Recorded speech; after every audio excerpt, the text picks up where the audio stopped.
Hello, welcome to Green New World. My name's John Touloupis. My name's Alexios Touloupis. We got a great interview today with another young entrepreneur out of Greece, Vasilis Stenos with Solmeyea. He is incredibly smart and he is all in on algae. Yep, he's working on these vertical micro-algae farming systems that are really cool. Can't wait for you to check him out. Let's roll the tapes. What are some of the uses for algae? I love your question and thanks for having me here, guys. It's very impressive that you came all the way from across overseas and you're having us also with you. Microalgae by itself is full of omega-3s, lipids, carotenoids, carbohydrates, minerals, fibers, of course full of proteins. So there are several applications of the microalgae. There's a whole bunch of different applications for algae. For the algae, correct. What are like the top 2 or 3 right now that people might know? Food, feed, pharma. What would some of the food products be?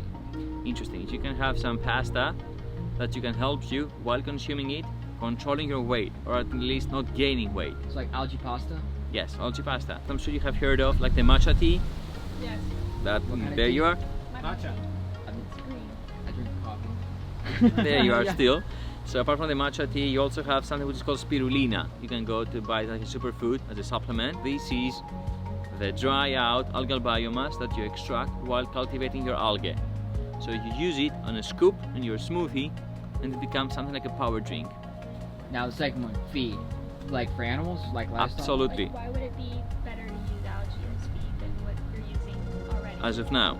I love also your question. Thank you for bringing me this opportunity. All the animals and the human beings across the world are getting fed using different animal or human, let's say, ratios. The basic raw materials are pretty much the same. Soy, corn, hay, starch on different ratios, different percentages kind of. All those breeders of the animals and the people from the academia know already how way more beneficial it would be to add also small percentages of microalgae proteins on their animal feed ratios without excluding, without stopping what they currently do. Hopefully throughout the years they all may realize some things that are already proven scientifically how more beneficial the microalgae proteins are for the animals' intake. And then the last thing, pharma. What are some of the microalgae products to go into pharma? Interesting, also this one. According to the way you follow your cascade approach and the way you extract your proteins and how you handle this algal biomass, you extract certain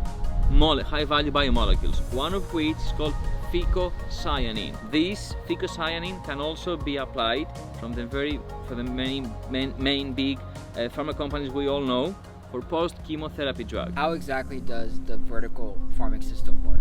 The vertical microalgae does what nature does conventionally, but in a more intensive way. In this vertical, it's a closed, controlled, sophisticated glass tubular system which enables you to see what you have every second in your culture. Our mission and vision is, as a company, is pretty much to apply this to underutilized, non-fertile and non-arable pieces of land that so far suffer because of being heavily industrialized meanwhile. So you can go to any location which may be full of or burdened because of CO2 emissions from the heavy industry and help that local community to produce raw materials in a very sophisticated way with high quality, increasing also the nominal value of their end products per acre of the land we will use. So asset-wise, that makes help for the local community. On top of that, it also helps what I like to call grey guys, the CO2 emitters, the heavy industry, to become greener.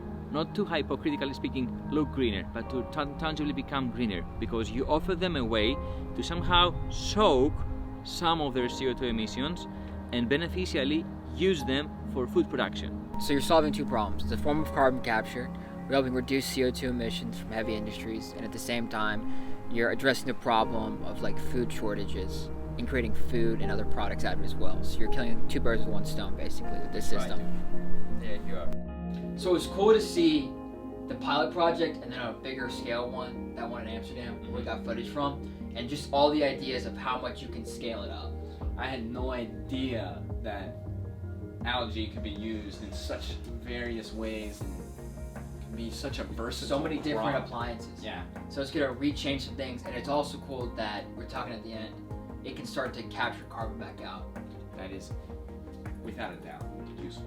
Those are some of the innovations we're definitely going to need in building a sustainable future.